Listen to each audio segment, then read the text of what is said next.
di pembahasan dengan latihan soal di ekonomi chapter 2. Dan di poin pertama ini kita akan membahas mengenai permintaan dan penawaran.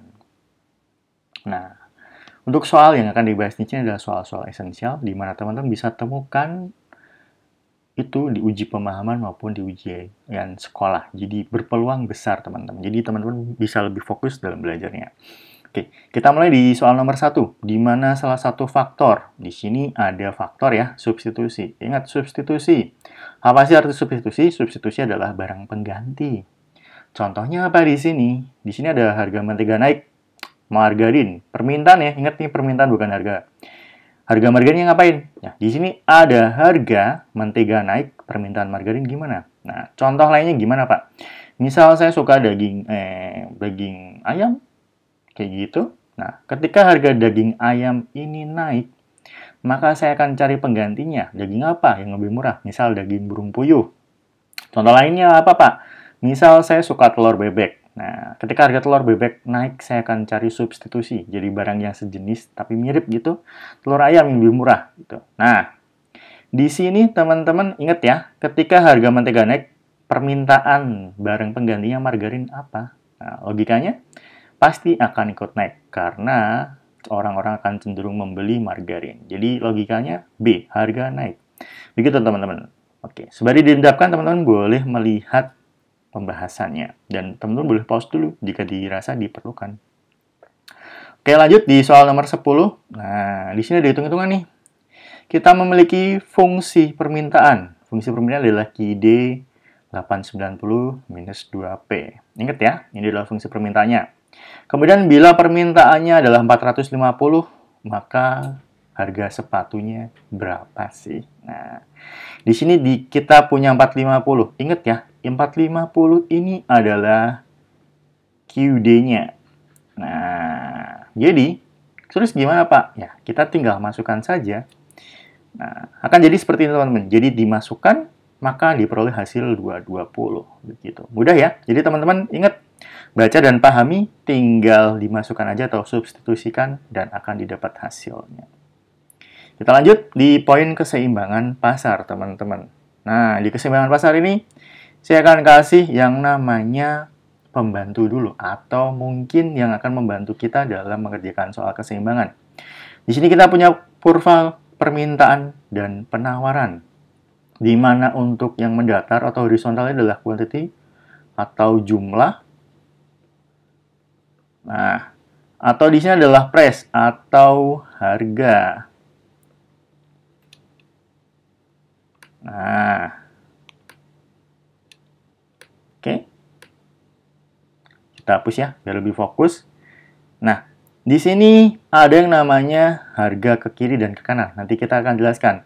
Saya ingin fokus di sini. Ini titik ketika bertemu. Ingat ya, yang paling akhir ini adalah Q2. Berarti di sini adalah E atau equilibrium. Biasanya disebut kalau di ekonomi dengan E yang kapital. Seperti itu. Fungsinya apa, Pak? Oke, kita lanjut dulu. Nanti biar tahu fungsinya buat apa. Di sini ada nih, hukum permintaan.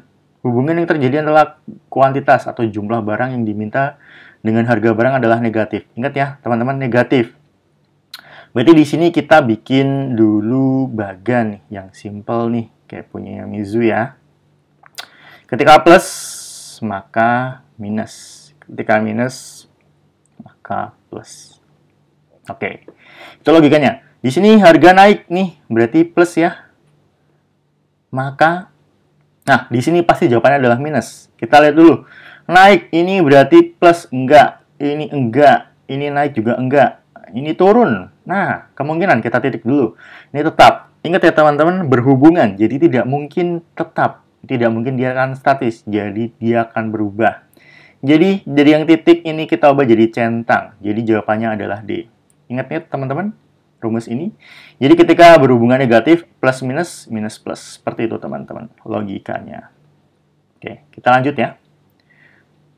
Nah, di sini juga teman-teman, ini akan kita bahas mengenai soal ya, berhubungan dengan COVID nih.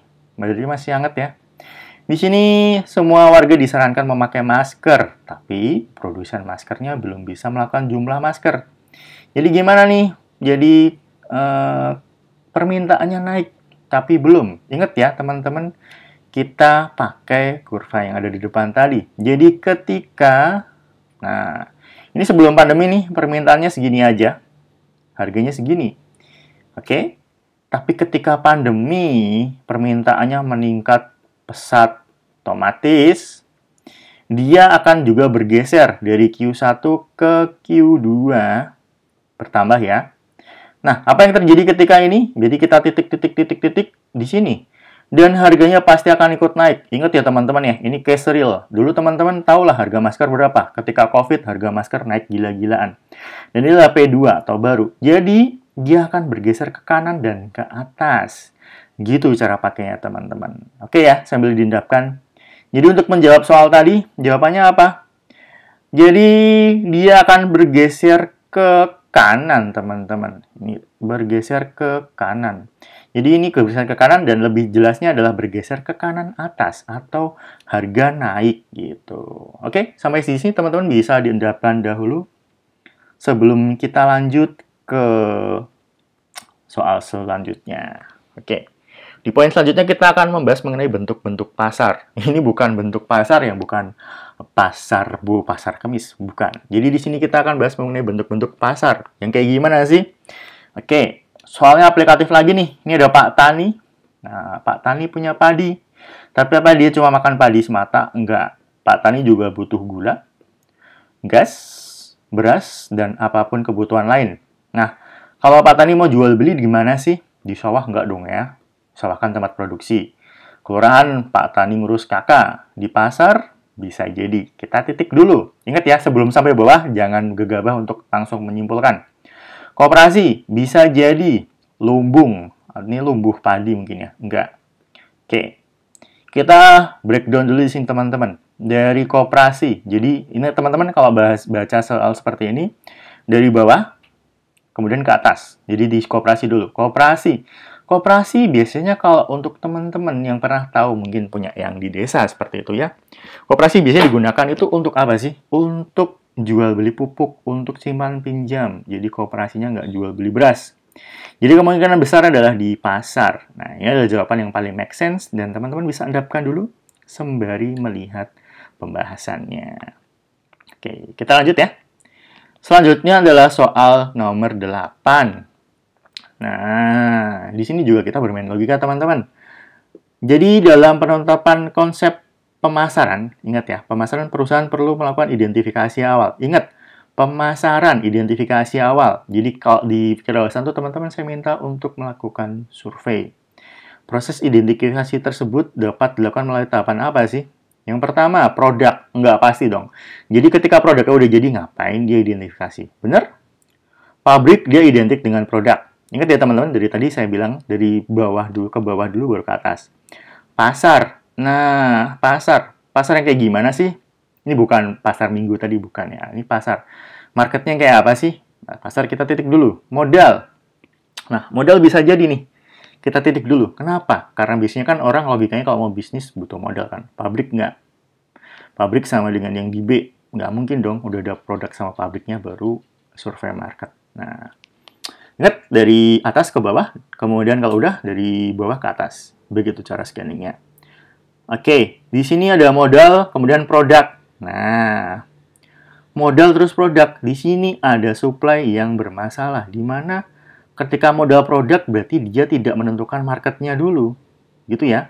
Apa itu langsung dijual dan keuntungan? No. Ini salah besar, teman-teman. Jadi, pertama orang harus melakukan survei pasar dulu, tahu kebutuhannya apa, and then melakukan pemasaran yang sesuai, and then dari situ kita bisa meningkatkan atau memaksimalkan kepuasan pelanggan. Jadi jawaban paling make sense adalah di C, teman-teman. Sampai di sini teman-teman boleh diendapkan dulu sembari melihat pembahasannya. Kita lanjut di poin pendapatan nasional. Nah, ini tuh ibaratnya tuh kayak income yang diterima oleh suatu negara. Gitu, teman-teman. Nah, di sini untuk menjawab kita pakai rumus aja, teman-teman. Jadi, untuk pendapatan nasional itu semua yang berhubungan dengan pendapatan nasional bruto, and then sama konsumsi, investasi, pengeluaran, ekspor, dan impor. Nah, oke ya. Jadi adalah PNB adalah C plus I plus G, dan dengan ekspor dikurangi impor. Oke, X, ekspor, M, impor. Gitu ya. Oke, kita masuk ke slide selanjutnya.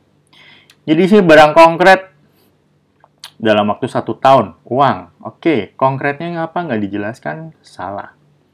Kemudian yang kedua, seluruh nilai tambah usaha produksi oleh warga negara. Oke, warga negara apa nih? Di dalam negeri atau luar negeri? Nggak jelas. Enggak. Nah, kemudian yang C adalah produksi seluruh rumah tangga dan perusahaan dalam kurun waktu 1 tahun. Dan dinyatakan dalam jumlah uang. Nah, uangnya dalam kisaran apa? Ini belum ada siklusnya, teman-teman. Kemudian yang di D, nilai total barang dan jasa rumah tangga dan perusahaan kurun waktu 1 tahun dinyatakan dalam jumlah uang kurun waktu 1 tahun. Jadi uangnya ada nominalnya. Ada siklusnya 1 tahun. Ini kita kasih tanda dulu. Nah, yang di E, ingat ya, dari atas ke bawah ke atas. Scanningnya. Kemudian nilai dari setiap pertambahan barang material dan imaterial dalam suatu negara dinyatakan dalam jumlah kurun waktu 1 tahun. Ingat ya, ini terlalu abstrak, material dan imaterial. Ini kayak tuntutan di pengadilan. Enggak. Jadi yang paling make sense adalah yang D, teman-teman. Di sini kita bisa bermain logika sambil kita melihat rumus yang ada di pembahasan. Begitu? Oke, kita lanjut ke soal 4. Nah, di sini ada PDB. Datanya ada 3 aja ya, teman-teman, simple. 250.000, pendapatan asing 75.000, dan pendapatan warga di luar negeri 52.000. Nah, biar mudah, kayak saya sudah terlihat di sini susah ya, kita lanjut ke pembahasan. Jadi teman-teman pakai rumus ini. Rumus ini nanti bisa dipakai berulang-ulang. Jadi untuk pendapatan neto dari luar negeri adalah pendapatan perusahaan asing di negara tersebut dikurangi pendapatan warga di luar negeri. Ingat ya, jadi ini saling berkaitan. Dan kita di sini dapatkan nominal 23.000, and then setelah kita hitung PNB atau produk nasional bruto nih, oke, kita udah dapat nih pendapatan neto luar negeri. Kita langsung lanjut ke PNB. Ingat ya, PNB itu adalah PDB, di mana PDB tadi 250 ya, ditambah dengan pendapatan neto dari luar negeri 23. Jadi hasilnya adalah 273.000. Jadi teman-teman fokusnya di mana? Karena ini hitung-hitungan, jadi harus hafalin rumus. Fokusnya di sini dan di rumus ini. Jadi teman-teman nanti sebelum masuk ke ruang ujian bisa pahami dulu 2 rumus ini. Oke, kita lanjut ya teman-teman, silahkan diendapkan. Kemudian di soal nomor 12. Nah, ingat ya, ini tadi berhubungan sama rumus yang ini nih. Rumus yang ini bisa dipakai. Nah, gimana Pak? Kita lanjut ke soalnya tadi. Berikut ini komponen gaji pendapatan nasional. Apa aja sih? Yang pertama, gaji. Oke, kita masukin. Gaji itu udah pasti diterima, teman-teman. Ingat ya, yang udah pasti diterima. Kemudian investasi. Investasi itu berarti kita masukin duit. Belum tahu kita akan terima return-nya kapan. Berarti ini bukan. Konsumsi. Konsumsi itu bukan penerimaan ya, pengeluaran. So, pasti bukan. Bunga modal. Nah, teman-teman kalau udah investasi biasanya dapat bunga ya. Jadi, bunganya ini adalah ibarat itu kayak teman-teman dapat duit. Benar? Oke. Hasil sewa. Jadi, teman-teman berarti kalau punya tempat atau punya rumah disewakan kayak gitu kantor, dapat income. Jadi, ini berhubungan sama income ya. Enggak. Konsumsi pemerintah juga spending atau pengeluaran. Enggak. Jadi, di sini logikanya adalah di 1, 4, dan 5. Jadi, jawaban paling benar yang mana? Yang C. Ingat ya, berarti ini yang menerima duit. Menerima duit, gaji, menerima duit. Investasi, enggak. Kita ngeluarin duit dulu. Ingat ya, belum menerima duitnya kalau invest. Konsumsi rumah tangga, jelas enggak. Itu spending, bunga modal. Nah, ingat tadi, investasinya dapat bunga dari modal investasi tadi. Sewa juga. Dan konsumsi pemerintah spending. Oke, teman-teman, sampai di sini diendapkan dulu sembari kita lanjut ke pembahasannya. Kemudian masuk ke inflasi. Nah, inflasi apa sih artinya? Inflasi adalah kenaikan harga atau barang pokok yang terjadi karena faktor-faktor tertentu seperti peredaran uang, seperti itu. Ingat ya. Kita lanjut, di sini soal nomor 2. Kadar inflasinya 37%. Inflasi apa sih? Hiper, ringan, sedang, berat, atau netral? Nah, untuk menjawab ini teman-teman harus pahami ini dulu. Jadi inflasi ringan itu 5-6%, di bawahnya juga bisa. Kemudian sedang itu 6-20, berat itu di atas 20, dan hiper itu di atas 50. Jadi ketika ini 37%, berarti masuk mana teman-teman? Berarti dia masuk dalam kategori berat, belum masuk hiper ya. Berarti jawaban yang sesuai adalah yang D. Oke, sampai di sini teman-teman bisa diendapkan dulu sembari melihat pembahasan dan rumus inflasi ini. Oke, kita lanjut ya. Di sini juga ada faktor penyebab inflasi. Tadi kalau uangnya terlalu banyak, itu bikin inflasi. Nah, jumlah uang yang diinginkan masyarakat untuk dimiliki dalam bentuk tunai dalam waktu tertentu itu namanya apa? Ingat ya, berarti teman-teman kalau orang nabung di bank itu berarti duitnya diserahkan. Kalau dia pegang duit itu artinya dia minta duitnya kembali. Ibaratnya kayak teman-teman habis nabung di bank, duitnya diserahin ke ATM, ambil duit. Berarti teman-teman minta duit dari bank. Ingat ya, minta duit. Berarti di sini jawaban paling make sense adalah minta duit atau permintaan uang. Nah, sembari itu teman-teman bisa melihat jawabannya dan sembari diendapkan. Oke, ini masih berkaitan dengan tadi ya, inflasi kan banyak duit yang beredar atau banyak uang yang beredar. Kita membahas mengenai uang. Nah, lebih lanjut dengan uang. Sebelum itu kita lihat dulu teman-teman, di sini ada jenis-jenis uang, ada kartar, giral, elektronik, kripto, dan komoditas. Mungkin kalau di buku yang lama kripto belum masuk ya. Nah, elektronik juga belum masuk. Dulu waktu zaman saya itu cuma ada kartal, giral, dan uang komoditas. Nah, di sini teman-teman saya tambahkan biar pengetahuannya makin mantep. Di soal pertama atau soal 1 di bagian uang, sebelum menggunakan uang kertas, cara transaksi masyarakat dulu ngapain sih? Nah, ini berhubungan sedikit dengan sejarah ya. Kredit enggak. Kredit enggak. Falas zaman dulu juga enggak ya, valuta asing. Zaman kerajaan belum kenal valuta asing. Moneter juga enggak, teman-teman. Ingat ya, ini sebelum menggunakan uang kertas, berarti zamannya kuno banget, bebas pajak. Dipajekin iya, tapi kalau bebas pajak nggak. Jadi yang paling make sense adalah barter. Oke. Jadi teman-teman untuk jawab soal seperti ini, teman-teman pahami dulu soalnya, kemudian scanning dari atas ke bawah, and then teman-teman scanning lagi dari bawah ke atas untuk dapatkan jawaban yang paling masuk akal. Oke, sembari diindahkan teman-teman, kita lanjut ke soal keempat. Di soal keempat, nah ini soal logika ya, jadi biar teman-teman nanti nilainya bagus, saya kasih juga nih aplikasinya di kehidupan nyata. Banyak ditemukan uang palsu dalam masyarakat. Untuk upaya pencegahan yang dapat dilakukan BI untuk mengatasi masalah ini ngapain sih? Nah, menyelidiki. Kalau menyelidiki, ini case-nya udah kejadian. Ingat ya, untuk mengatasi masalah, diselidiki iya, tapi untuk menyelesaikannya gimana sih? Memberi tanda pengaman, kita titik dulu. Nah, memusnahkan uang palsu. Ini kejadian kalau udah ketemu, berarti hampir sama kayak di sini. Mengecek setiap transaksi pembelian. Nah, masalahnya transaksi itu terjadi di mana aja. BI-nya nggak bisa ngecek terus-menerus, teman-teman. Kemudian menangkap pelaku. Ini ranahnya polisi. Walaupun BI juga bisa ngasih informasi. Jadi kita scaling ke atas, ini salah semua. Yang paling aman adalah yang titik tadi. Nah, ini adalah paling benar. Memberi tanda pengaman. Ya teman-teman kalau lihat di uang itu biasanya ada garis pengaman ya. Entah kemudian ada lagi UV atau gambar yang kalau disorot pakai sinar UV itu keluar. Gitu teman-teman. Oke, sampai di sini teman-teman boleh diendapkan dulu sembari melihat pembahasannya. Dan kita sudah sampai di penghujung teman-teman. Saya ucapkan terima kasih dan silahkan putar ulang video ini jika teman-teman merasa belum memahami. Terima kasih.